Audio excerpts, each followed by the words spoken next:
Guys, welcome to KSS Code. ഇന്ന് നമ്മൾ വളരെ ഇമ്പോർട്ടന്റ് ആയിട്ടുള്ള ഒരു ടോപ്പിക് നോക്കാനായിട്ട് പോവുകയാണ്. ഏതാണ്? ഗംഗാ നദി അല്ലെ. അപ്പൊ സിന്ധു നദിയെ കുറിച്ച് കാര്യങ്ങളെല്ലാം നല്ലതുപോലെ മനസ്സിലായിട്ടുണ്ടാവുമല്ലോ. സിന്ധു നദി അതിന്റെ പോഷക നദികളെ കുറിച്ചെല്ലാം നമ്മൾ വരച്ച് ക്ലിയർ ആക്കി മനസ്സിലാക്കി പഠിച്ചിട്ടുണ്ടായിരുന്നു. ഇനി അത് കണ്ടിട്ടില്ലാത്ത ആരെങ്കിലും ഉണ്ടെങ്കിൽ നമ്മളുടെ വേൾഡ് ജോഗ്രഫി എന്ന് പറയുന്ന ഇന്ത്യൻ ജോഗ്രഫി എന്ന് പറയുന്ന ആ ഒരു പ്ലേലിസ്റ്റിൽ നോക്കുക. ഓക്കെ, അപ്പൊ നമ്മൾ ഇന്ന് ഗംഗാ നദിയെ കുറിച്ച് പഠിക്കുമ്പോഴത്തേക്കും ഈ ഒരു സെക്ഷനിൽ നമ്മൾ ഗംഗാ നദിയുമായിട്ടുള്ള ബേസിക് ആയിട്ടുള്ള കാര്യങ്ങളും ഇതിന്റെ രണ്ടാമത്തെ ഭാഗത്തിലായിരിക്കും ഗംഗാ നദിയുടെ പോഷക നദികളെ കുറിച്ച് പഠിക്കാനായിട്ട് പോകുന്നത്. കാരണം പോഷക നദികൾ എന്ന് പറയുമ്പോൾ നിങ്ങൾക്കറിയാലോ, ഏറ്റവും കൂടുതൽ പോഷക നദി ഉള്ള നദി ഏതാണ്? ഗംഗാ നദിയാണ്. അതുകൊണ്ട് തന്നെ നമ്മൾ രണ്ടാമത്തെ ഒരു സെക്ഷൻ ആയിട്ടായിരിക്കും പോഷക നദികളെ കുറിച്ച് പഠിക്കുന്നത്.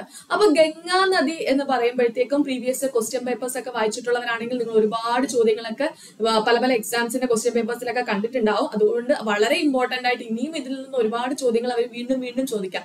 കാരണം എന്താണെന്ന് വെച്ചാൽ ഗംഗാ നദിയും ഈ സിന്ധു നദിയൊക്കെ കാര്യങ്ങളൊക്കെ പഠിക്കുമ്പോഴത്തേക്കും കുറെ പേരും അത്രയ്ക്കും ആത്മാർത്ഥമായിട്ട് പഠിക്കാതെയോ അല്ലെങ്കിൽ ജസ്റ്റ് ഒന്ന് വായിച്ചു വെച്ചോ അല്ലെങ്കിൽ എന്തായാലും കുറെ അങ്ങോട്ടും ഇങ്ങോട്ടും കണക്ഷൻ ഉണ്ടായതുകൊണ്ട് പേരുകൾ മാറി പോവുകയൊക്കെ ചെയ്യുമെന്ന് PSCക്ക് നല്ലതുപോലെ അറിയാം. അതുകൊണ്ട് തന്നെ എന്താണ് അവിടെ തെറ്റാനുള്ള ചാൻസും അവർ കൂടുതലായിട്ട് കാണുന്നുണ്ട്. പക്ഷെ ഇനി നമ്മൾ അവർക്ക് ഒരു അവസരം കൊടുക്കാത്ത രീതിയിൽ ആ ഒരു ഓരോ ടോപ്പിക്കും നമ്മൾ പക്കായിട്ട് ക്ലിയർ ചെയ്യാനായിട്ട് പോവുകയാണ്. അപ്പൊ ഇനി ഏത് തരത്തിലുള്ള ഒരു ചോദ്യം വന്നാലും നമുക്ക് എന്ത് ചെയ്യാം? ആൻസർ ചെയ്യാം. ഓക്കെ, അപ്പൊ നമ്മൾ ഇവിടെ കൂടുതലും ഇമേജ് യൂസ് ചെയ്ത് നമ്മൾ വരച്ച് പഠിക്കാനായിട്ട് പോവുകയാണ്. അപ്പൊ നിങ്ങൾ എന്നോടൊപ്പം വരച്ച് പഠിക്കുക. ഒരു പേപ്പറും പേനയും എടുത്ത് റെഡി ആയിട്ടിരിക്കുക. അതുപോലെ തന്നെ ചോദ്യങ്ങൾ പറയുമ്പോഴത്തേക്കും ചോദ്യങ്ങൾ നോട്ട് ചെയ്യുക. ഓക്കെ, ഒരുപാട് ചോദ്യങ്ങൾ നമ്മൾ പറയുന്നുണ്ട്. സോ ആ ചോദ്യങ്ങളെല്ലാം നിങ്ങൾ ആ ഒരു പാറ്റേണിൽ കറക്റ്റ് ആയിട്ട് നോട്ട് ചെയ്ത് ആ ലാസ്റ്റ് വരെ കാണുകയാണെങ്കിൽ ഉറപ്പായിട്ടും ഗംഗാ നദി എന്ന് പറയുന്ന ആ ഒരു ടോപ്പിക് ഇനി നിങ്ങൾക്കൊരു ബുദ്ധിമുട്ടായിട്ട് അത്രയ്ക്ക് ഒരുപാടായിട്ടുള്ള ഒരു ടോപ്പിക് ആയിട്ട് തോന്നത്തില്ല. ഓക്കെ, അപ്പൊ നമുക്ക് ക്ലാസ്സിലേക്ക് കടക്കാം. അതിന് മുമ്പായിട്ട് ആദ്യമായിട്ടാണ് ചാനൽ കാണുന്നതെങ്കിൽ നമ്മള് വീഡിയോസ് കാണുന്നതെങ്കിൽ സബ്സ്ക്രൈബ് ചെയ്യാനും അതുപോലെ തന്നെ തൊട്ടടുത്തുള്ള ബെൽ ബട്ടൺ കൂടി എനേബിൾ ചെയ്യാൻ മറക്കണ്ട. അതുപോലെ ടെലഗ്രാം ഗ്രൂപ്പിൽ കൂടി ജോയിൻ ചെയ്യാം. ഓക്കെ, സോ നമുക്ക് സ്റ്റാർട്ട് ചെയ്യാം. ആദ്യം നമ്മൾ നോക്കുന്നത് നമ്മുടെ ഒരു മാപ്പാണ് ഈ കാണിച്ചിരിക്കുന്നത്. ഓക്കെ, അപ്പൊ നമുക്ക് ഇതിലേക്കൊക്കെ കടക്കുന്നതിന് മുമ്പായിട്ട് നമുക്ക് മെയിൻ ആയിട്ട് മനസ്സിലാക്കേണ്ടത് ഗംഗാ നദി എന്ന് ഉത്തരം വരുന്ന ഒരുപാട് ചോദ്യങ്ങളുണ്ട്. ഓക്കെ, നമുക്ക് എന്തായാലും ഗംഗയുടെ ഉത്ഭവം എവിടെയാണ്, ഇതിലേക്കൂടെയൊക്കെ ഒഴുകി പോകുന്നുണ്ട്, ഏതൊക്കെ രാജ്യങ്ങൾ ഏതൊക്കെ സംസ്ഥാനങ്ങൾ എന്നൊക്കെ പഠിക്കാനുണ്ട്. അതൊക്കെ നമ്മൾ പഠിക്കും. അതിനു മുമ്പായിട്ട് കുറച്ച് കാര്യങ്ങൾ ഒന്ന് ബേസ് ആയിട്ട് ഒന്ന് നോട്ട് ചെയ്യുക. എന്താണ് നമ്മുടെ ആദ്യത്തെ ഇമ്പോർട്ടന്റ് ചോദ്യം ഇത് തന്നെയാണ്. എന്താണ് ഇന്ത്യയിലെ ദേശീയ നദി? ഇന്ത്യയുടെ ദേശീയ നദി ഏതാണെന്ന് ചോദിച്ചാൽ ഉത്തരം എന്താണ്? ഗംഗാ നദിയാണ് അല്ലെ. ഇന്ത്യയുടെ ദേശീയ നദി ആദ്യത്തെ ചോദ്യമായേ. ഇനി ഇന്ത്യയിലെ നദികളിൽ ഏറ്റവും കൂടുതൽ പോഷക നദികളുള്ള നദി നമ്മൾ ആദ്യമേ പറഞ്ഞു അല്ലെ. ഏറ്റവും കൂടുതൽ പോഷക നദികളുള്ള നദി ഏതാണ്? ഗംഗാ നദിയാണ്. ഇനി ഇന്ത്യയിലെ പുണ്യ നദി എന്നറിയപ്പെടുന്ന നദി ഏതാണ്? ഇന്ത്യയിലെ, ശ്രദ്ധിച്ചിരിക്കുക, ഇന്ത്യയിലെ പുണ്യ നദി എന്നറിയപ്പെടുന്ന നദി ഏതാണ്? ഗംഗാ നദിയാണ്. അപ്പൊ മറ്റൊരു രീതിയിൽ നമ്മളെ ഒന്ന് തെറ്റിക്കാൻ വേണ്ടിയിട്ട് മറ്റൊരു രീതിയിൽ ചോദ്യം ചോദിക്കും. ഋഗ്വേദത്തിൽ പുണ്യ നദി എന്ന് പരാമർശിച്ചിരിക്കുന്ന നദി ഏതാണ് എന്ന് ചോദിച്ചാൽ നിങ്ങൾ എന്ത് പറയും? ഓടിപ്പോയി ഗംഗ എന്നായിരിക്കും ആൻസർ ചെയ്യുന്നത്. കഴിഞ്ഞ എക്സാമിനൊക്കെ ചോദിച്ചൊരു ചോദ്യമായിരുന്നു. ഓക്കെ, അപ്പൊ നമ്മൾ ഇനി ആ ഒരു തെറ്റ് പറ്റരുത്. എന്താണ്? ഋഗ്വേദത്തിൽ പുണ്യ നദി എന്ന് പരാമർശിച്ചിട്ടുള്ളത് ഗംഗയെ അല്ല. ഓക്കെ, ഗംഗയെ അല്ല. പകരം ഏത് നദിയാണ്? മനസ്സിലൊന്ന് പറഞ്ഞേ, ഏത് നദിയാണ്? യെസ്, സരസ്വതി നദിയാണ് അല്ല. സരസ്വതി നദിയാണ് ഋഗ്വേദത്തിൽ എന്ത് ചെയ്തിരിക്കുന്നത്? പുണ്യ നദി എന്ന് പറഞ്ഞിരിക്കുന്നത്. പക്ഷെ ക്വസ്റ്റ്യൻ അങ്ങനെ മാറി ഋഗ്വേദം എന്ന ഒരു വാക്കേ വന്നിട്ടില്ല. പകരം ഇന്ത്യയിലെ പുണ്യ നദി ഏതാണ് എന്ന് ചോദിച്ചാൽ നമ്മുടെ ഉത്തരം എന്തായിരിക്കും? ഗംഗാ നദിയാണ്. ഓക്കെ, അതുപോലെ ഇന്ത്യയുടെ ജീവരേഖ, ലൈഫ് ലൈൻ എന്ന് പറയുന്നത് നമ്മുടെ ഗംഗാ നദിയാണ്. പിന്നെ ചോദിക്കാം ഈ ഭാരതത്തിന്റെ മർമ്മസ്ഥാനം എന്ന് വിശേഷിപ്പിക്കുന്ന നദി എന്താണ്? ഭാരതത്തിന്റെ മർമ്മസ്ഥാനം എന്ന് വിശേഷിപ്പിക്കുന്ന നദി ഏതാണ്? ഗംഗാ നദിയാണ്. ഓക്കെ, അപ്പൊ ഇന്ത്യയിലെ ഏറ്റവും വലിയ നദി, ഇന്ത്യയിലെ ഏറ്റവും വലിയ നദീതടം എന്നൊക്കെ ചോദിച്ചാൽ നമ്മുടെ ആൻസർ എന്താണ്? ഗംഗാ നദിയാണ്. ഇനി ചോദിക്കുന്നത് എന്താണ്? അടുത്ത ഒരു ഇമ്പോർട്ടന്റ് ആയിട്ടുള്ള ചോദ്യമാണ്, ഇന്ത്യയിലെ ഏറ്റവും പൊല്യൂട്ടഡ് ആയിട്ടുള്ള, മലിനീകരണപ്പെട്ടിട്ടുള്ള നദി ഏതാണ്? ഏറ്റവും കൂടുതൽ പൊല്യൂട്ടഡ് ആയിട്ടുള്ള നദി ഏതാണ്? ഗംഗാ നദി തന്നെയാണ്. എന്തുകൊണ്ടാണ് അതൊരു പൊല്യൂട്ടഡ് നദി ആവാനുള്ള കാരണം? അതിനെ ഒരു പുണ്യ നദിയായിട്ടാണ് കൺസിഡർ ചെയ്യുന്നത് അല്ലെ. അതിനെ ഒരു പുണ്യ നദിയായിട്ട് കൺസിഡർ ചെയ്യുന്നത് കൊണ്ട് തന്നെ ഒരുപാട് ആൾക്കാർ എന്ത് ചെയ്യുന്നുണ്ട്? ആ ഒരു ഗംഗാ നദിയിലേക്ക് പോകുന്നുണ്ട്. പല സ്ഥലങ്ങളിലായിട്ട് ഗംഗാ നദിയിലേക്ക് പോകുന്നുണ്ട്. അതിൽ ഏറ്റവും കൂടുതൽ പോകുന്നത് എവിടെയാണ്? നമ്മുടെ വാരാണസിയിലാണ് കേട്ടോ ഏറ്റവും കൂടുതൽ ആൾക്കാർ പോകുന്ന, ഏറ്റവും കൂടുതൽ ആ ഒരു മലിനീകരണപ്പെട്ട ഗംഗാനദി മലിനീകരണപ്പെട്ട സ്ഥലം ഏതാണെന്ന് ചോദിച്ചാലും വാരാണസിയാണ്. കാരണം ആ ഭാഗത്താണ് എല്ലാവരും പോയിട്ട് ബലിതർപ്പണവും കാര്യങ്ങളും ഒക്കെ നടത്തി എന്ത് ചെയ്യുന്നുണ്ട്, ആ ഒരു നദിയെ മൊത്തത്തിൽ അങ്ങ് പൊല്യൂട്ടഡ് ആക്കുന്നുണ്ട്. ഓക്കെ, അപ്പൊ ആ കാര്യങ്ങളൊന്ന് ഓർത്തു വെച്ചിരിക്കാം. ഇത്രയും കാര്യങ്ങൾ, ഇനി വരുന്ന കാര്യങ്ങളൊക്കെ നമുക്ക് അങ്ങോട്ടും ഇങ്ങോട്ടും ഇടയ്ക്കിടയ്ക്ക് ആഡ് ചെയ്യാം. അപ്പൊ ഇത്രയും കാര്യങ്ങളേ ഉള്ളൂ.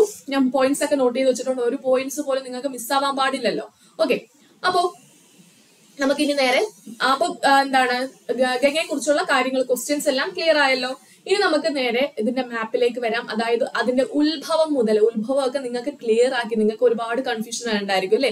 അളകനന്ദ വരുന്നു, ഭാഗീരഥി, പിന്നെന്താ യമുന, ഇതൊക്കെ എങ്ങനെയാണ് അവർ ജോയിൻ ചെയ്ത സ്ഥലങ്ങളൊക്കെ എങ്ങനെ പഠിക്കും എന്നുള്ളതൊക്കെ നിങ്ങൾക്ക് കൺഫ്യൂഷൻ ഉണ്ടാവും. സോ അതെല്ലാം നമ്മൾ ഇവിടെ ക്ലിയർ ചെയ്യും. എങ്ങനെയാണെന്ന് ചോദിച്ചാൽ അത് എങ്ങനെ, എന്റെ ഒരു ഫിഗർ ആണ് ഇതായി കാണിച്ചിരിക്കുന്നത് കേട്ടോ. ഞാനിത് നിങ്ങൾക്ക് വേണ്ടി പറഞ്ഞ് മനസ്സിലാക്കി തരാൻ വേണ്ടിയിട്ട് ക്രിയേറ്റ് ചെയ്ത ഒരു ഫിഗർ ആണ്. ഇത് കാണുമ്പോഴത്തേക്ക് നിങ്ങൾക്ക് എല്ലാ കാര്യങ്ങളും മനസ്സിലായിക്കോളും. അവിടെ എത്തുന്നതിന് മുമ്പായിട്ട് നമുക്ക് കുറച്ച് ബേസ് ആയിട്ടുള്ള കാര്യങ്ങൾ നോക്കാം. അപ്പോ അടുത്ത ഒരു ചോദ്യം ഇതാണ്, ഗംഗാ നദി ഒഴുകുന്ന രാജ്യങ്ങൾ ഏതൊക്കെയാണ്?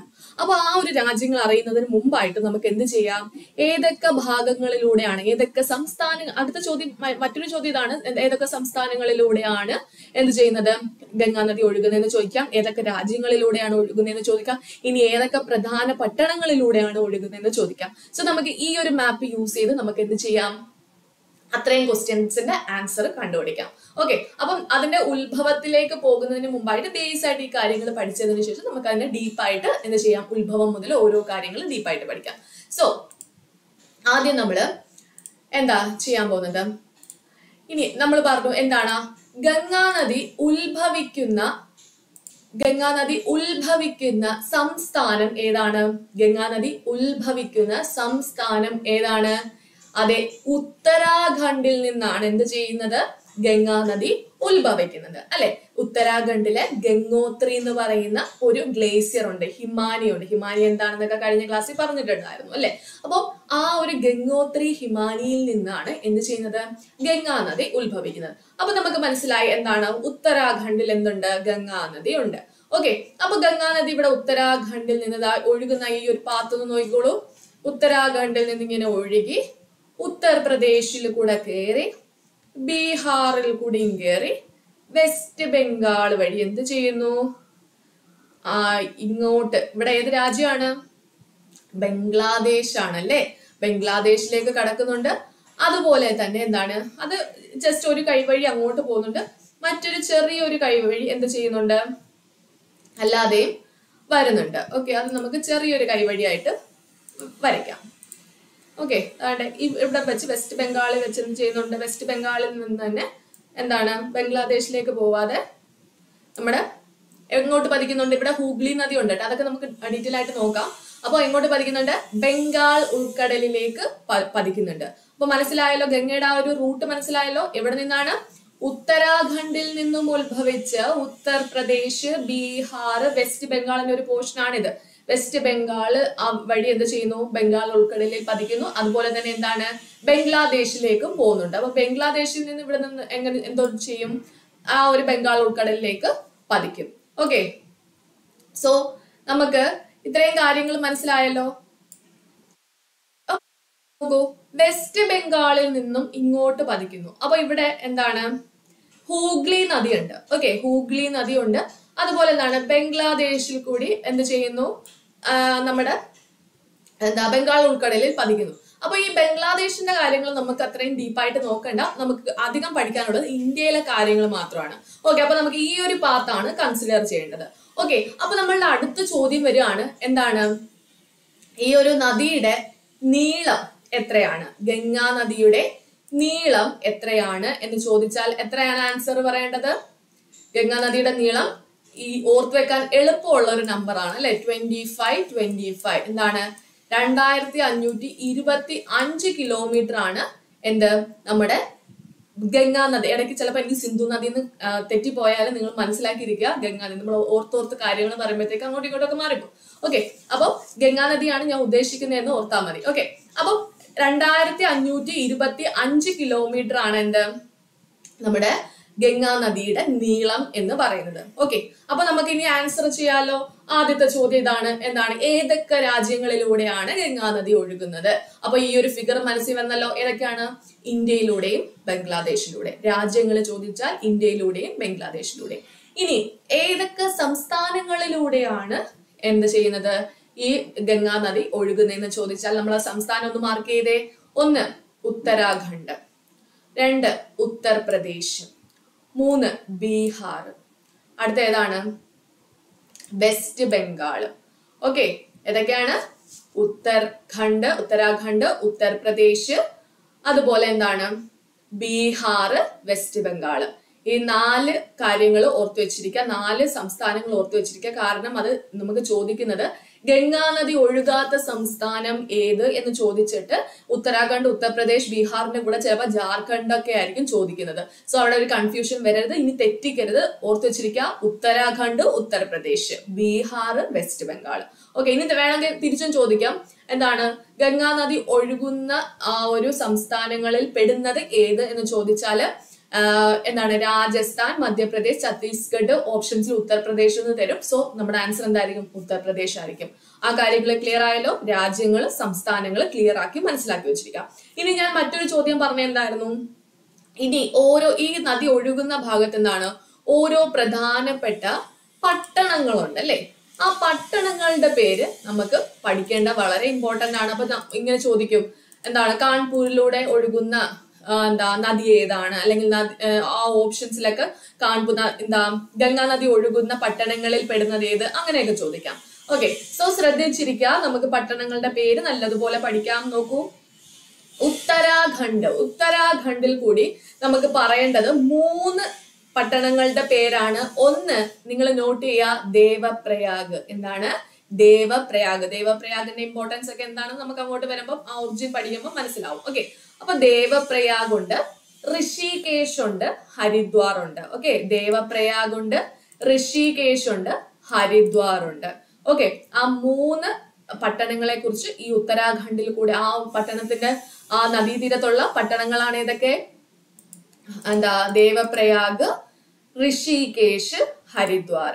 ഓക്കെ, ക്ലിയർ ആണല്ലോ. ഇനി നമുക്ക് ഉത്തർപ്രദേശിലേക്ക് വരാം. ഉത്തർപ്രദേശിലേക്ക് വരുമ്പോഴത്തേക്ക് കുറച്ച് ആ ഒരു സ്ഥലം വലുതായതുകൊണ്ട് തന്നെ അധികം പട്ടണങ്ങൾ ഈ ഭാഗത്തൊക്കെ വരുന്നുണ്ട്. ശ്രദ്ധിച്ചിരിക്കുക, നോട്ട് ചെയ്യുക. ഒന്നെന്ന് പറയുന്നത് മീററ്റ്. ഏതാണ്?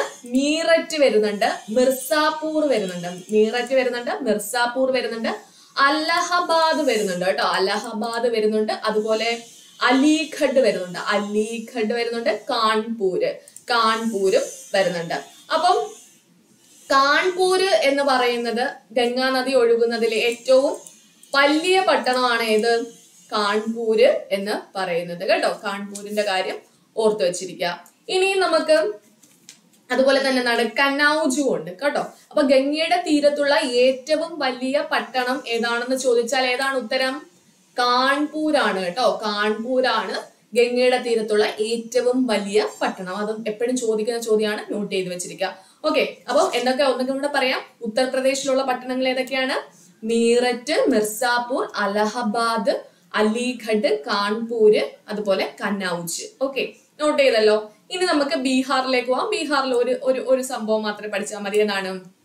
പാറ്റ്ന കേട്ടോ. പാറ്റ്ന എവിടെയാണ്? ബീഹാറിലാണ്. അത് ഗംഗാ നദിയുടെ തീരത്തൂടെ ഒഴുകുന്ന ആ ഒരു തീരത്തുള്ള ഒരു പട്ടണമാണ്. ഇനി നമുക്ക് വെസ്റ്റ് ബംഗാളിലും കൂടെ ഒരു പട്ടണം നമുക്ക് പഠിക്കാനുണ്ട്. ഏതാണ്? ഫറാക്കെ. ഏതാണ്? ഫറാക്കെ. കഴിഞ്ഞ ക്ലാസ്സിൽ നമ്മൾ കേട്ടിട്ടുള്ള ഒരു പേരാണ് അല്ലെ, ഫറാക്കെ. ഓക്കെ, അപ്പൊ ഇത്രയും പട്ടണങ്ങളുടെ കാര്യം ഒന്ന് മനസ്സിലാക്കി വെച്ചിരിക്കുക. അപ്പൊ ഇത്രയും കാര്യങ്ങളാണ് നമുക്ക് ഈ ഒരു മാപ്പ് യൂസ് ചെയ്തുകൊണ്ട് പഠിക്കാനുള്ളത്. ഇനി നമ്മൾ ബാക്കി കാര്യങ്ങളെല്ലാം പഠിക്കുന്നത് നമ്മൾ തന്നെ ക്രിയേറ്റ് ചെയ്യുന്ന ഓരോരോ ഇമേജസ് വെച്ചിട്ടാണ്. ഓക്കെ, അപ്പൊ നമുക്ക് നേരെ അങ്ങോട്ട് പോകാം. നമുക്ക് ഗംഗയുടെ ഒറിജിനുമായി ബന്ധപ്പെട്ട കാര്യങ്ങൾ നോക്കാം. അപ്പൊ എന്താണ് ഞാനിവിടെ കൊടുത്തിരിക്കുന്നത്? ഒന്ന് നോക്കിക്കേ, എന്താണ് കൊടുത്തിരിക്കുന്നത്?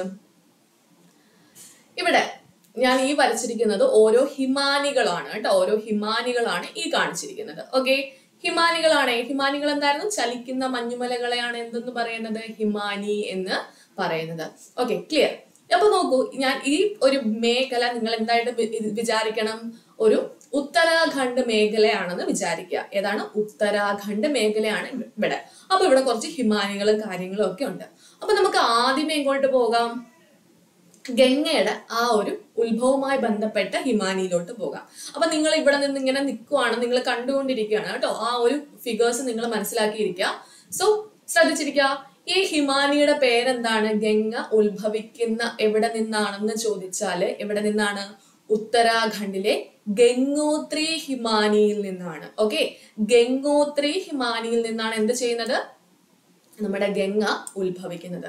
അപ്പൊ ഗംഗോത്രി ഹിമാനിയിൽ ഞാൻ ഇവിടെ ഗായ്മുഖ് ഗുഹ എന്ന് പറയാനുള്ള കാരണം എന്താണ്? മാർക്ക് ചെയ്തിരിക്കാനുള്ള കാരണം എന്താണ്? കാരണം ഇവിടെ എന്താണ്? ഒരു ഗുഹയുണ്ട് കേട്ടോ. ഈ ഒരു ഗംഗോത്രി ഹിമാനിയിൽ അധികം ഗുഹയുണ്ട്. അതില് എന്താണ്? ഗായ്മുഖ് ഗുഹ എന്ന് പറയുന്ന ഗുഹയിൽ നിന്നാണ് എന്ത് ചെയ്യുന്നത്? നമ്മുടെ ഗംഗാ നദി ഉത്ഭവിക്കുന്നത്. ഓക്കെ, ആ കാര്യം ക്ലിയർ ആയല്ലോ. അപ്പൊ ഗംഗ ഉത്ഭവിക്കുന്നത് എവിടെ നിന്നാണ്? ഗംഗോത്രി ഹിമാനി, ഉത്തരാഖണ്ഡിലെ ഗംഗോത്രി ഹിമാനിയിൽ നിന്നാണ് എന്ത് ചെയ്യുന്നത്? ഗംഗ ഉത്ഭവിക്കുന്നത്. ഇനി അല്ലാത്ത രീതി ചോദിക്കാം, എവിടെ നിന്നാണ് എന്ന് ചോദിച്ചാൽ എന്താണ്? ഗായ്മുഖ് ഗുഹ എന്നായിരിക്കും. ഇത് കഴിഞ്ഞ വട്ടം ചോദിച്ചിരുന്ന ചോദ്യമായിരുന്നു. ഗായ്മുഖ് ഗുഹ എന്ന് പ്രത്യേകം ഓർത്തിരിക്കുക കേട്ടോ. ഓക്കെ, അപ്പൊ ഗായ്മുഖ് ഗുഹയാണ്, ഗംഗോത്രി ഹിമാനിയാണെന്ന് മനസ്സിലായി. ഓക്കെ, ഗംഗ ഉത്ഭവിച്ചു. ഇനി നമുക്ക് നോക്കേണ്ടത് തൊട്ടടുത്ത് ഇവിടെ 2 ഹിമാനികളൊക്കെ കൊടുത്തിരിക്കുന്നതിന്റെ കാര്യം എന്താണ്? ഈ ഒരു ഹിമാനിയുടെ പേര്, ഈ ഒരു ഹിമാനി നിൽക്കുന്നത് നന്ദാദേവി കൊടുമുടിയിലാണെന്ന് മനസ്സിലാക്കിയിരിക്കുക. ഓക്കെ, ഈ ഒരു സ്ഥലം എന്ന് പറയുന്നത് അളകപുരിയാണ്. ഓക്കെ, അപ്പൊ നന്ദാദേവി കൊടുമുടിയിലെ സാദോപാന്ത് ഹിമാനിയാണ് ഈ കാണിച്ചിരിക്കുന്നത്. ഓക്കെ, സാദോപാന്ത് ഹിമാനിയാണ് ഈ കാണിച്ചിരിക്കുന്ന ഹിമാനി. എവിടെയാണ്? ഈ കൊടുമുടി എന്ന് പറയുന്നത് നന്ദാദേവി കൊടുമുടിയാണ്. ഇതെല്ലാം ചോദ്യങ്ങളാണ് കേട്ടോ. നന്ദാദേവി കൊടുമുടിയാണ്. നന്ദാദേവി കൊടുമുടിയിലെ സാദോപാന്ത് ഹിമാനിയാണ് ഈ കാണിച്ചിരിക്കുന്നത്. അപ്പൊ ഈ സാദോപാന്ത് ഹിമാനിയിൽ നിന്ന് എന്ത് ചെയ്യുന്നുണ്ട്? ഒരു നദി ഉത്ഭവിച്ച് വരുന്നുണ്ട്. ആ നദിയുടെ പേരുകളൊക്കെ നമുക്ക് നോക്കാം. അതിനു മുമ്പായിട്ട് ഈ ഒരു ഹിമാനിയും കൂടെ നോക്കിക്കേ. എന്താണിത്? യമുനോത്രി ഹിമാനി അല്ലെ? യമുനോത്രി ഹിമാനി എവിടെ നിന്നാണ്? ഏത് നദിയാണ് അവിടെ നിന്ന് ഉത്ഭവിക്കുന്നത്? യമുന നദിയാണ്. ഓക്കെ, അപ്പോഴത്തേക്കും നമുക്ക് വേറെ മറ്റൊരു കാര്യത്തിലേക്ക് പോകാം. ഇവിടെ എന്തുണ്ട്? ഈ നദിയുടെ പേര്, ഈ പോയിന്റ് നിങ്ങളൊന്ന് മനസ്സിൽ ഒന്ന് മാർക്ക് ചെയ്ത്, നിങ്ങൾ തന്നെ വരച്ചിട്ടൊന്ന് മാർക്ക് ചെയ്തേ. ഏത് നദിയാണ് ഈ വരുന്നത്? അളകനന്ദയാണ് കേട്ടോ. അളകനന്ദയാണ് ഈ നദി എന്ന് പറയുന്നത്. അളകനന്ദ. ഓക്കെ, അളകനന്ദ. അപ്പോ ഞാൻ നേരത്തെ പറഞ്ഞത് എന്താണ്? ഇത് ഗംഗാ നദി എന്നാണ് അല്ലെ? പക്ഷെ നമ്മള് ഗംഗാ നദി എന്ന് ഇവര് ഈ ഒരു ഗുഹയിൽ നിന്ന് ഗായ്മുഖ് അല്ലെങ്കിൽ ഗോമുഖ് എന്ന് പറയും കേട്ടോ. ഏതെങ്കിലും 2 രീതിയിലായിരിക്കും, ഏതെങ്കിലും ഒരു രീതിയിലായിരിക്കും നമുക്ക് ഓപ്ഷൻസ് വരുന്നത്. സോ ആ ഒരു രീതി നോക്കാം. ഗായ്മുഖ് അല്ലെങ്കിൽ ഗോമുഖ് എന്ന് വെച്ചാൽ പശുവിന്റെ ആ ഒരു ഇത് വെച്ചിട്ട് പറഞ്ഞതാണ്. ഓക്കെ, അപ്പൊ ഈ ഗുഹയിൽ നിന്നും ഉത്ഭവിക്കുമ്പോൾ ഈ നദിയുടെ പേരെന്താണ്? ഗുഹയിൽ നിന്നും ഉത്ഭവിക്കുമ്പോൾ ഈ നദിയുടെ പേര് ഭാഗീരഥി എന്നാണ് കേട്ടോ. ഗുഹയിൽ നിന്ന് ഉത്ഭവിക്കുമ്പോൾ ഈ നദിയുടെ പേരെന്താണ്? ഭാഗീരഥി എന്നാണ്. അതിനെ നമ്മൾ ഗംഗ എന്ന് വിളിക്കോ? ഇല്ല, പകരം എന്താണ്? ഭാഗീരഥി എന്നാണ് വിളിക്കുന്നത്. ഓക്കെ, അപ്പൊ എങ്ങനെയാണ് അത് എന്ത് ചെയ്യുന്നത്? ഗംഗയായിട്ട് മാറുന്നത് എന്ന് ചോദിച്ചാൽ ഈ ഭാഗീരഥി നദിയും ഈ അളകനന്ദ നദിയും കൂടെ ഒഴുകി വന്നാണ് എന്ത് ചെയ്യുന്നത്? ഈ ഒരു പോയിന്റില് മീറ്റ് ചെയ്യും. ഓക്കെ, എന്താണ്? ഭാഗീരഥി നദിയും അതുപോലെ അളകനന്ദ നദിയും കൂടെ ആയിട്ട് ഈ ഒരു പോയിന്റ് മീറ്റ് ചെയ്യും. അപ്പോൾ നമ്മൾ വിചാരിക്കും ഭാഗീരഥി നദിയും അളകനന്ദയും മാത്രമാണ് ആ ഒരു പോയിന്റിൽ വരുന്നത് എന്ന് വിചാരിക്കും. പക്ഷെ നിങ്ങളുടെ ആ ഒരു രീതി ഒന്ന് മനസ്സിലാക്കിയിരിക്കുക. ഈ അളകനന്ദ എന്ന് പറയുന്നത് വെറും അളകനന്ദ നദി മാത്രമായിരിക്കത്തില്ല അതിനകത്ത് വരുന്നത്. പകരം ഇതിനകത്ത് മറ്റ് 4 നദികളും കൂടി ചേർന്ന് മൊത്തത്തിൽ അളകനന്ദയും കൂടെ ചേർത്ത് 5 നദികളായിട്ടായിരിക്കും എന്ത് ചെയ്യുന്നത്? ഈ ഒരു ഭാഗത്തേക്ക് ഭാഗീരഥിയായിട്ട് വന്ന് ജോയിൻ ചെയ്യുന്നത്. പക്ഷെ മെയിൻ നദി അളകനന്ദ ആയതുകൊണ്ട് തന്നെ നമ്മൾ എന്ത് ചെയ്യുന്നുണ്ട്? അളകനന്ദയെന്നേ പറയത്തുള്ളൂ. പക്ഷെ ചോദ്യം ഇങ്ങനെ ചോദിക്കാം, ഗംഗാനദിയുടെ ഏറ്റവും നല്ല കൂടിയതല്ല, ഗംഗയുടെ ഉൽപ്പത്തി പ്രവാഹങ്ങൾ ആയ 5 നദികളുണ്ട്. ഏതാണ്? ഗംഗയുടെ ഉൽപ്പത്തി പ്രവാഹങ്ങളായ 5 നദികളുണ്ട്. ഓക്കെ, ആ 5 നദികൾ ഏതൊക്കെയാണ്, അല്ലെങ്കിൽ ആ 5 നദികളിൽ പെടുന്നത് ഏതൊക്കെയാണ് എന്ന് വരും. സോ നമുക്ക് ഓടിപ്പോയി ആ കാര്യം ഒന്ന് പഠിച്ചിട്ട് വരാം. ഓക്കെ, നമുക്ക് ഇങ്ങോട്ട് പോകുന്നതിന് മുമ്പായിട്ട് ആ ഓരോ കാര്യം നമുക്ക് അവിടെ തീർത്ത് ഇങ്ങോട്ട് പോകാം. ഓക്കെ, അപ്പൊ നമ്മൾ പറഞ്ഞു ഈ ഒരു ഹിമാനി. സോ നമുക്ക് താഴോട്ട് പോയിട്ട് മറ്റൊരു ഫിഗർ എടുത്തിട്ട് വരയ്ക്കാം. ഓക്കെ, സോ നോക്കിക്കോളാം. അപ്പൊ രണ്ട് ഹിമാനികളുണ്ട് അല്ലെ. ഹിമാനി വരയ്ക്കുവാണെങ്കിൽ നിങ്ങളും വരച്ചോളൂ എന്റെ കൂടെ. ഇതൊരു ഹിമാനിയാണ്. ഇതെന്താണ്? നമ്മുടെ അളകപുരിയിലെ സാദോപാന്ത് ഹിമാനിയാണ്. ഓക്കെ, രണ്ട് സൈസ് ഒക്കെ പല പല ഇതായിരിക്കും, നിങ്ങൾ അതൊന്നും നോക്കണ്ട.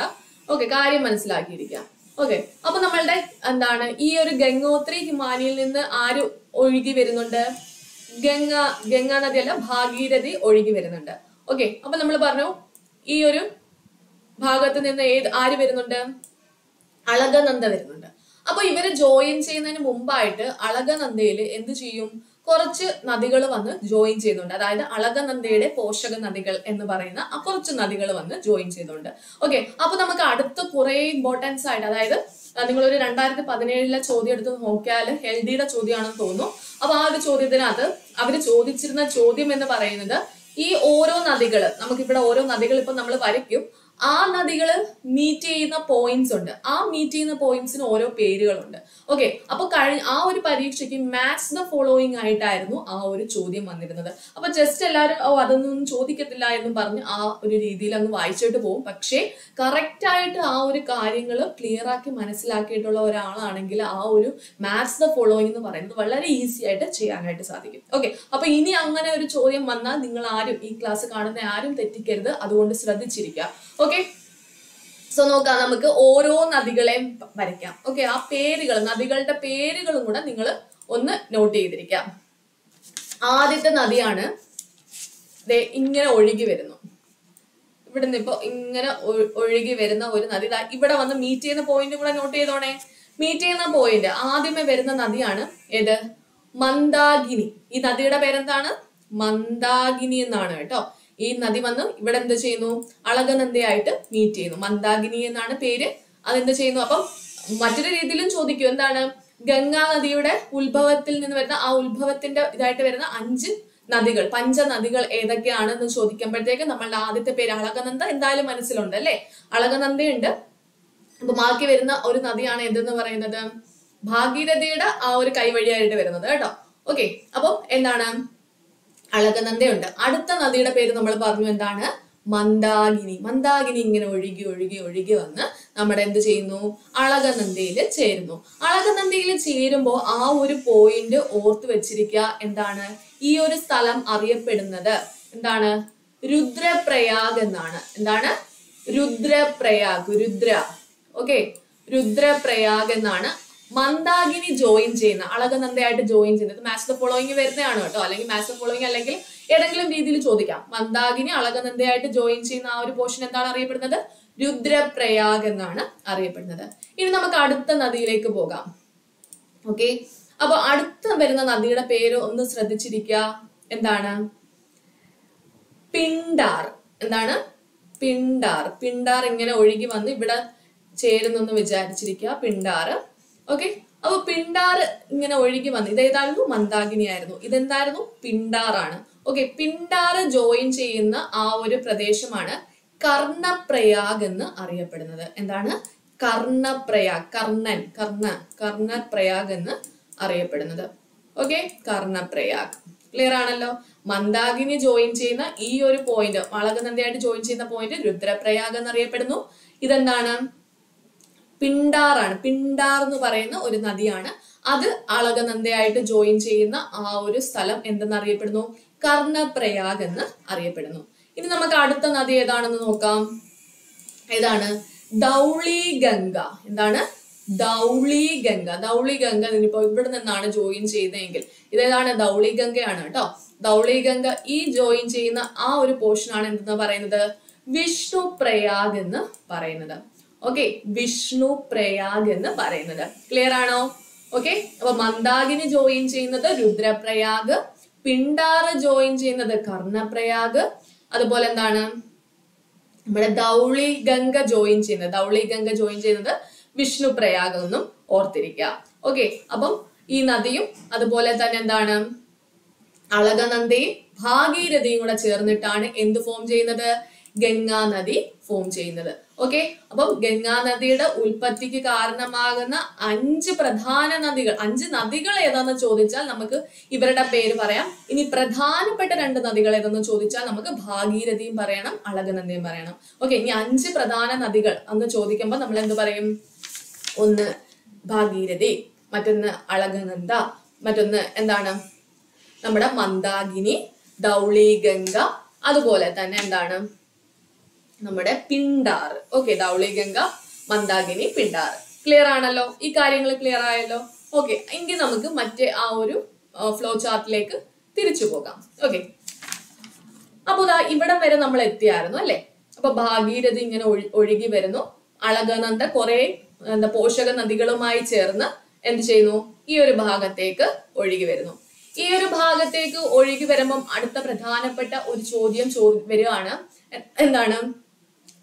ഭാഗീരഥി നദിയും അളകനന്ദയും ചേർന്ന് ഗംഗാനദി ഉത്ഭവിക്കുന്ന, ഗംഗാനദിയായി മാറുന്ന ആ ഒരു സ്ഥലം അറിയപ്പെടുന്ന പേര് എന്താണ്? ഓക്കെ, ഈ ഒരു ആരോയുടെ ആൻസർ ആണത്. ഓക്കെ, എന്താണ്? ഭാഗീരഥി നദിയും അതുപോലെ തന്നെ ഗംഗയുടെ അളകനന്ദയും കൂടെ ചേർന്ന് എന്ത് ചെയ്യുന്നുണ്ട്? ഈ ഒരു ഭാഗത്ത് വെച്ച് ജോയിൻ ചെയ്തിട്ട് ആണ് എന്താവുന്നത്? ഗംഗാ നദിയായിട്ട് അറിയപ്പെടുന്നത്. ഓക്കെ, അപ്പൊ ഈ ഒരു സ്ഥലം അറിയപ്പെടുന്നത് ഏത് പേരിലാണ്? ദേവപ്രയാഗ് എന്ന പേരിലാണ് കേട്ടോ. ദേവപ്രയാഗ്. ഓക്കെ, ദേവപ്രയാഗ് ആണെന്ന് ഓർത്തിരിക്കാം. ഇതെന്താണ്? Just A second. Okay, Devprayag, ഈ ഒരു സ്ഥലം അറിയപ്പെടുന്നത് ദേവപ്രയാഗ് എന്നാണ്. ക്ലിയർ ആണല്ലോ? ദേവപ്രയാഗ്. അങ്ങനെയാണ് ദേവപ്രയാഗിൽ നിന്നാണ് എന്ത് ചെയ്യുന്നത്? അടുത്ത താഴോട്ട് വരുമ്പോഴത്തേക്കും എന്താ നമ്മുടെ ഗംഗാ നദി. അപ്പൊ ഇനി മുതൽ ഇവിടെ വരെ നമുക്ക് ഇതിനെ ഭാഗീരഥിനെ, ഇതിനെ അളകനന്ദനെ എന്നും വിളിക്കാം. എന്നാൽ ഈ ഒരു സ്ഥലത്തിന് ശേഷം നമുക്ക് എന്ത് ചെയ്യാൻ പറ്റത്തില്ല? അതിനെ ഭാഗീരഥി എന്നോ അളകനന്ദി എന്നോ വിളിക്കാൻ പറ്റത്തില്ല. പകരം ഇനി മുതൽ ഇങ്ങോട്ട് വരുമ്പോഴത്തേക്ക് ഈ നദി അറിയപ്പെടുന്നത് ഗംഗ എന്നായിരിക്കും കേട്ടോ. അപ്പൊ ഗംഗാ നദി എന്നറിയപ്പെടുന്നത് ദേവപ്രയാഗിന് ശേഷമാണ്. ഓക്കെ, അപ്പൊ ഈ ഭാഗീരഥിയും അളകനന്ദയും മീറ്റ് ചെയ്യുന്ന ആ ഒരു പോയിന്റ് നമുക്ക് ഒന്ന് ആ ഒരു പിക്ചർ ഒന്ന് കണ്ടിട്ട് വരാം. ഇതൊക്കെ നമുക്ക് ഇനി നോക്കാനുള്ളതാണ്. കണ്ടോ, ഭാഗീരഥി ദാ ഇവിടുന്ന് ഇങ്ങനെ ഒഴുകി വരുന്നുണ്ട്, അതുപോലെ അളകനന്ദ ദാ ഇവിടുന്ന് ഇങ്ങനെ ഒഴുകി വരുന്നുണ്ട്. ഓക്കെ, അപ്പൊ ഇവര് തമ്മില് ഈ സ്ഥലത്തിന്റെ പേരെന്താണ്? ദേവപ്രയാഗ് എന്നാണ് കേട്ടോ. അപ്പം ദേവപ്രയാഗ് വെച്ചിട്ട് എന്ത് ചെയ്യുന്നു? ഇവര് തമ്മില് ജോയിൻ ചെയ്ത് ഗംഗയായിട്ട് ഒരുമിച്ച് ഒഴുകി പോവുകയാണ്. ഇപ്പൊ കാര്യം ക്ലിയർ ആയല്ലോ? ഓക്കെ, അപ്പൊ അത്രയും കാര്യങ്ങൾ മനസ്സിലാക്കിയിരിക്കാം. അപ്പൊ നമ്മൾ ഇവിടുത്തെ കാര്യങ്ങൾ വിട്ടിരിക്കുകയായിരുന്നു അല്ലെ? എന്താണ് ഇവിടുത്തെ കാര്യങ്ങൾ എന്ന് നോക്കാം. എന്താണ്? യമുനോത്രി.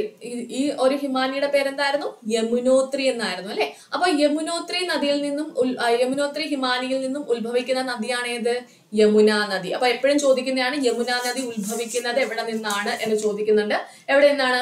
യമുനോത്രി ഗ്ലേസിയറിൽ നിന്നാണെന്ന് ഓർത്തിരിക്കുക. ഓക്കെ, അങ്ങനെ അപ്പൊ നമ്മുടെ ഈ ഒരു നദിയുടെ പേര് നമുക്ക് യമുന എന്ന് കൊടുക്കാം. ഓക്കെ, യമുന എന്ന് കൊടുക്കാം. ഇനി നമുക്ക്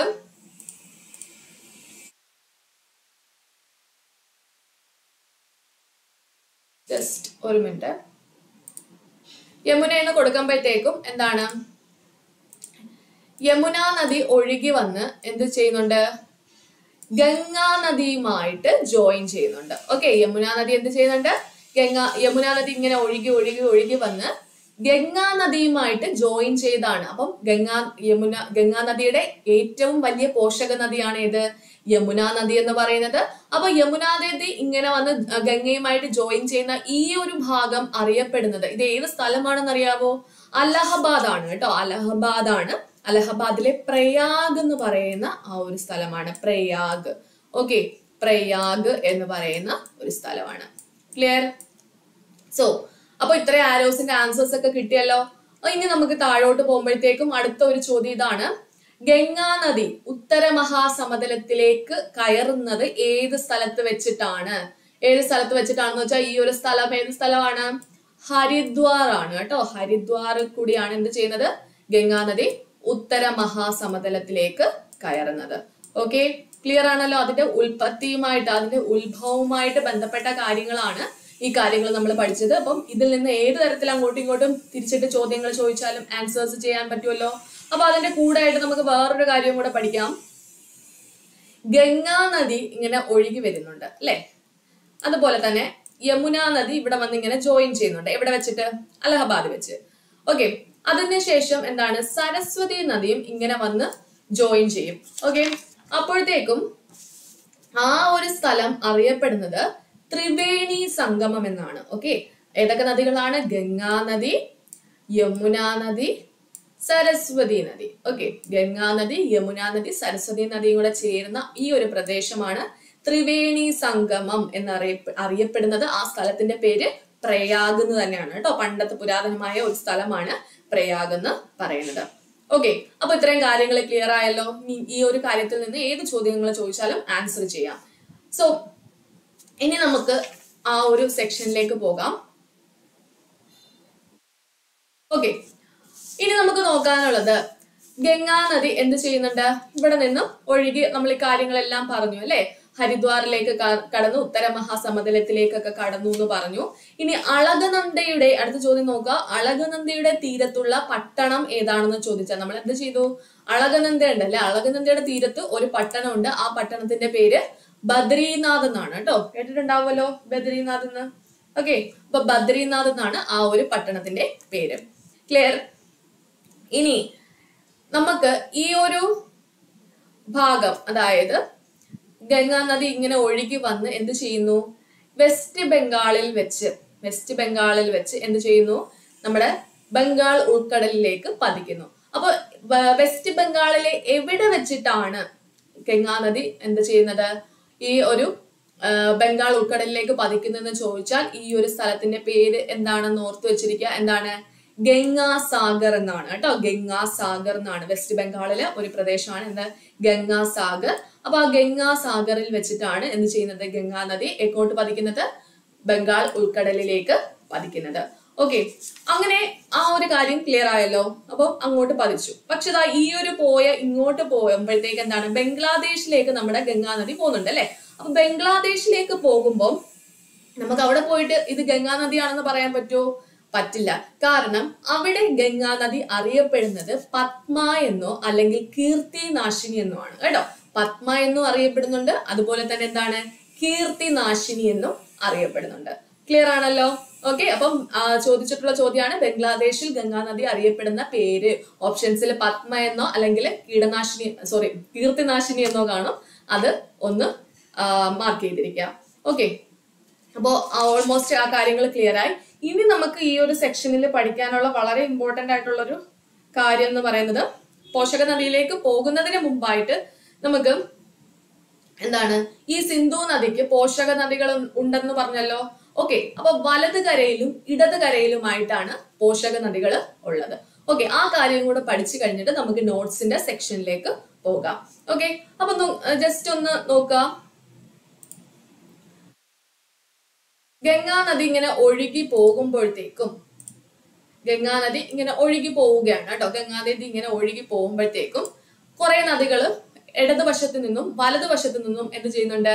ഗംഗാ നദിയിലേക്ക് കയറുന്നുണ്ട്. അതിനെയാണ് പോഷക നദികൾ എന്ന് പറയുന്നത് അല്ലെ. അപ്പം ഇടതുകര ഇതാണ് എന്ത്? നമ്മളിങ്ങനെ അങ്ങോട്ട് പോകുമ്പോഴത്തേക്കും നമ്മളുടെ ഇടതുകര ഇപ്പുറത്തെ സൈഡും അതുപോലെ വലതുകര ഇപ്പുറത്തെ സൈഡും ആണ് അല്ലെ. ജസ്റ്റ് നിങ്ങളൊന്ന് ഇമാജിൻ ചെയ്യേണ്ടത്, ഇപ്പൊ നിങ്ങൾ വണ്ടർലയിലൊക്കെ പോകുമ്പോൾ സ്ലൈഡിൽ കൂടി ഇങ്ങനെ മൂവ് ചെയ്ത് പോകത്തില്ലയോ, വെള്ളം ഒഴുകി ഇങ്ങനെ പോകത്തില്ലയോ, അങ്ങനെ പോകുന്നതായിട്ട് ജസ്റ്റ് ഒന്ന് ഇമാജിൻ ചെയ്ത് പഠിക്കുകയാണെങ്കിൽ ഈ വലത് കരയിലുള്ള നദികളെയും അതുപോലെ ഇടത് കരയിലുള്ള പോഷക നദികളെ കുറിച്ച് പേരുകളൊക്കെ ഓർത്തു വെക്കാനായിട്ട് സാധിക്കും. ഓക്കെ, അപ്പൊ നോക്കൂ, ജസ്റ്റ് നമുക്ക് നല്ലതുപോലെ ക്ലിയർ ആക്കി വരച്ചു പഠിക്കാം. ഓക്കെ, നോക്കൂ, ഇവിടെ നമുക്ക് വരയ്ക്കാം. അപ്പൊ ആദ്യമേ നമ്മളുടെ എന്താണ്, ഇത് നമ്മുടെ ഗംഗാ നദി ഇങ്ങനെ ഒഴുകി പോകുന്ന സ്ഥലമാണ്. അപ്പം ഗംഗാ നദിയുടെ പല ഭാഗങ്ങളിലായിട്ടും എന്ത് വരുന്നുണ്ട്? പോഷക നദികൾ വന്ന് കയറുന്നുണ്ട്. നമ്മൾ ജസ്റ്റ് ഇതൊരു നമ്മളുടെ സ്ലൈഡ് ആണെന്ന് വിചാരിക്കുക.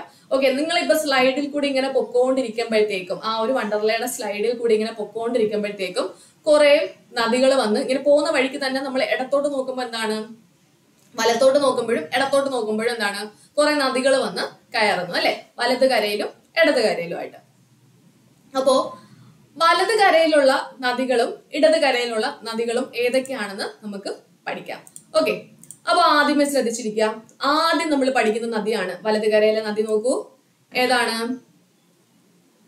ഈ നദിയുടെ പേരാണ് രാംഗംഗ. എന്താണ്? രാംഗംഗ. ഓക്കെ, പോഷക നദികളുടെ പേര് ഇപ്പൊ പഠിച്ചു വെച്ചിരിക്കാം. നമുക്ക് ഇതിനെ കുറിച്ച് ഓരോ നദികളെ കുറിച്ചും നമുക്ക് അടുത്ത പാർട്ടിൽ പഠിക്കാം. ഓക്കെ, അപ്പൊ രാംഗംഗ എന്ന് പറയുന്നത് എന്താണ്? നമ്മുടെ ഗംഗയുടെ ഒരു പോഷക നദിയാണ്, വലത് കരയിലെ ഒരു പോഷക നദിയാണ്. ഓക്കെ, അതെന്ത് ചെയ്യുന്നു? ഈ ഒരു ഭാഗത്ത് വെച്ചിട്ട് എന്ത് ചെയ്യുന്നു? ഗംഗയിലേക്ക് പതിക്കുന്നു. അടുത്ത ഒരു നദിയാണ് ഗോമതി. ഏതാണ്? ഗോമതി. ഓക്കെ, അങ്ങനെ ഗോമതിയും എന്ത് ചെയ്യുന്നുണ്ട്? ഇങ്ങോട്ട് കയറുന്നുണ്ട്. അടുത്തതാണ് ഘാഗ്ര. ഘാഗ്ര നദിയും എന്ത് ചെയ്യുന്നുണ്ട്? വലത് കരയിലെ നദികളാണേ. ഓക്കെ, ഘാഗ്ര ഇങ്ങോട്ട് കയറി പതിക്കുന്നുണ്ട്. അതുപോലെ ഗണ്ഡകി ഉണ്ട്. ഗണ്ഡകി അടുത്ത നദി ഇങ്ങോട്ട് വന്ന് പതിക്കുന്നു. ഗണ്ഡകി. ഗണ്ഡകിയുടെ മറ്റൊരു പേരാണ് ഘാണ്ടക്. ഘാണ്ടക് അല്ലെങ്കിൽ അതിന് മലയാളത്തിൽ ഗണ്ഡകി എന്ന് പറയും കേട്ടോ. ഓക്കെ, അത് കഴിഞ്ഞിട്ട് എന്താണ്? കോസി നദി വരുന്നുണ്ട്. അതുപോലെ മഹാനന്ദയും വരുന്നുണ്ട്. ഓക്കെ, ഇത്രയും നദികളാണ്. ഈ പേരുകളൊക്കെ ഒന്ന് മനസ്സിലാക്കി, ഈ നദികളെയൊക്കെ ഒന്ന് മനസ്സിലാക്കിയിരിക്കുക. അത് നമുക്ക് അടുത്ത ആ ഒരു പാർട്ട് നോക്കുമ്പോൾ മനസ്സിലാവും. ഓക്കെ, അതുപോലെ തന്നെ ഇടത് കരയിലെ നദികളാണ് എന്തൊക്കെയാണ്? യമുന നദി. മെയിൻ ആയിട്ടും എന്താണ്? ഗംഗയുടെ ഏറ്റവും വലിയ പോഷക നദിയാണ് യമുന നദിയുണ്ട്. അതുപോലെ തന്നെ സോൺ നദിയുണ്ട്. അതുപോലെ ദാമോദർ ഉണ്ട്. ദാമോദർ എന്ന് പറയുന്നത് ഹൂഗ്ലിയുടെ ഒരു പോഷക നദിയാണ് കേട്ടോ. അപ്പം ഹൂഗ്ലി എന്ന് പറയുന്നത് എന്താണ്? ആ ഒരു ഗംഗാ നദിയുടെ ഏറ്റവും നീളം കൂടിയ കൈവഴി എന്ന് പറയുന്നത് ഈ ഒരു ഹൂഗ്ലി നദിയാണ് കേട്ടോ. ഹൂഗ്ലിയുടെ പ്രധാന പോഷക നദിയാണ് ഈ ദാമോദർ എന്ന് പറയുന്നത്. ഓക്കെ, അപ്പൊ ഇത്രയും കാര്യങ്ങൾ ഒന്ന് ഓർത്തു വെച്ചിരിക്കുക. ഈ പേരുകൾ നമുക്ക് ഇനി അടുത്ത ഫ്ലോ ചാർട്ട് നോക്കി പഠിക്കാം. ഓക്കെ, സോ നമുക്കിനി ക്വസ്റ്റ്യൻസിലേക്ക് കടക്കാം. ഓക്കെ, സോ നമുക്ക് ആദ്യമേ എന്താണ്? ഗംഗാ നദിയുടെ പോഷക നദികളുടെ പേരുകൾ പഠിക്കണം. വളരെ ഇമ്പോർട്ടന്റ് ആണ്. പേരുകൾ നല്ലതുപോലെ ശ്രദ്ധിച്ചിരിക്കുക. ഗംഗാ നദിയുടെ പോഷക നദികൾ ഏറ്റവും മെയിൻ ആയിട്ട് നിങ്ങളെ മനസ്സിൽ ആദ്യമേ വന്ന ഏതാണ്? യമുന നദിയാണ് അല്ലെ? യമുന നദി. ഓക്കെ, അത് കഴിഞ്ഞിട്ട് പഠിക്കേണ്ടതാണ് രാംഗംഗ, ഗോമതി, ഘാഗ്ര, ഗണ്ഡകി, കോസി, മഹാനന്ദ, സോൺ, ദാമോദർ, ഹൂഗ്ലി. നമുക്ക് വേറെ നദികളുടെ കേസിലൊന്നും ഇത്രയും പോഷക നദികളെ കുറിച്ച് പഠിക്കാനില്ല. പക്ഷെ എന്താണ്? ഇന്ത്യയിലെ ഏറ്റവും കൂടുതൽ പോഷക നദികളുള്ള ഒരു നദി ഗംഗ ആയതുകൊണ്ട് തന്നെ ഗംഗയുടെ പോഷക നദികൾ, ഏറ്റവും പ്രധാനപ്പെട്ട പോഷക നദികളെ കുറിച്ച് പഠിക്കേണ്ടതായിട്ടുണ്ട്. ഇതിനെ കുറിച്ചെല്ലാം നമ്മൾ അടുത്ത ഒരു പാർട്ടിൽ പഠിക്കുന്നതാണ്. ഓക്കെ, അപ്പൊ ഗംഗയുടെ പോഷക നദികൾ മനസ്സിലായല്ലോ. ഇത്രയും പേരുകൾ നല്ലതുപോലെ മനസ്സിലാക്കിയിരിക്കുക. ഇനി നമുക്ക് താഴോട്ട് നോക്കാം.